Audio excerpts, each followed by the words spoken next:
Hello, my name is Morgan Dunton, and welcome to the second in our series about updating the Maine's ELA standards.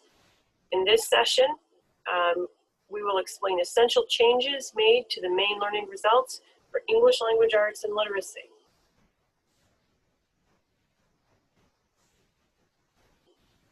So the first thing we have to do is make sure that we understand about a few of the essential agreements that are the foundation of creating the updated standards. The steering committee and the writing team both carefully considered the difference between rule and guidance. Rules are what must be done and guidance is what may be done. This is important to understand why some changes were made to the standards. Also, an agreement across all content areas for reviewing and updating standards is that the guiding principles must be addressed in each content area. In ELA, they are now part of the introduction with specific application to ELA and literacy. Another thing to keep in mind is that some states, when reviewing their standards, created a strand for media literacy. Maine educators felt that media literacy is at the heart of the content area and cannot be viewed as a separate topic, but part of everything that is done to develop literacy skills. So the first thing we notice is that the language strand has been moved to the first position in the standards document. Language standards form the foundation of literacy. Decisions about text and their level of complexity, development of writing rubrics and instructional strategies, and rules for speaking are all informed by the language standards. Deliberate and direct instruction of the language standards is expected from kindergarten right through high school.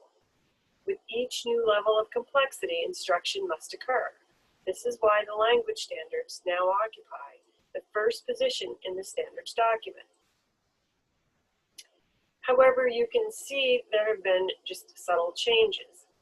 There are still 6 standards with the same subtopic categories in language. The speaking and listening standards are now placed second in the standards document. Productive talk is a critical element of literacy development at any age. The 6 standards have been slimmed to just 4 with links to writing and more explicit expectation. And media literacy is folded into speaking and listening. However, the subtopic categories do remain the same.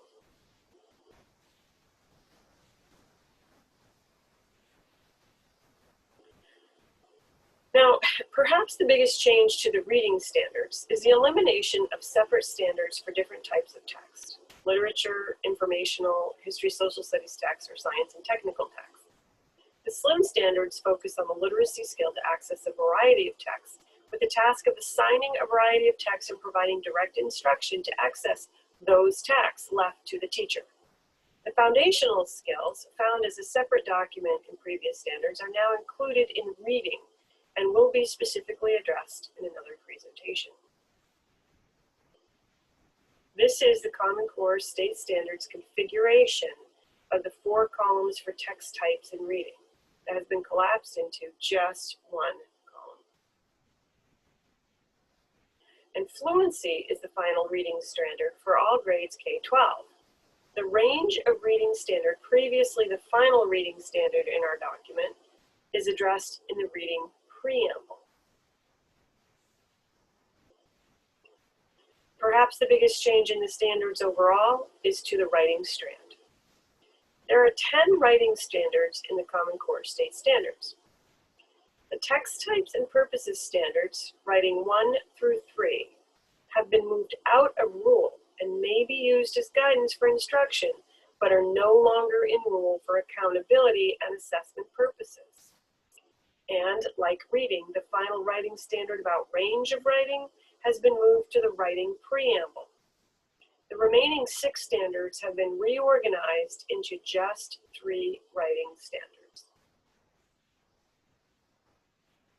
Writing begins with experience and inquiry. The subject could be a relevant content area, a topic, or a novel study. Students use a process to develop questions and follow a line of inquiry.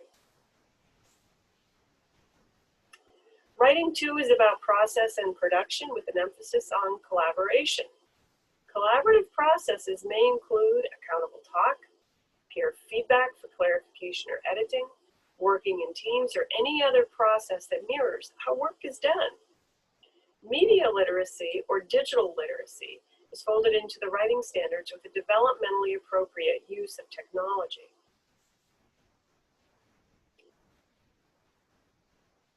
Writing 3 is composing for audience and purpose, which means that the form and format follows criteria for audience, purpose, and contextual norms.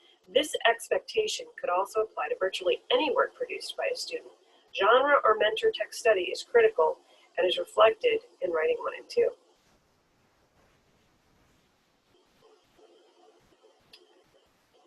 So what if we organized instruction, curriculum design, units of study, and literacy development around these 3 pillars that are now the writing standards?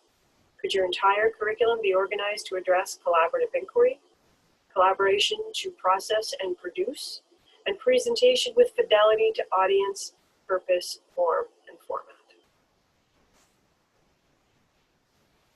The order is important: language, speaking and listening, reading, and writing. What does this order suggest about how to approach the standards?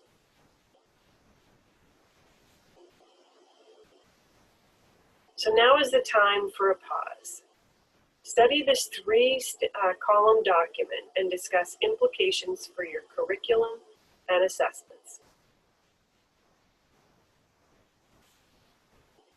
Next up is the deep dive.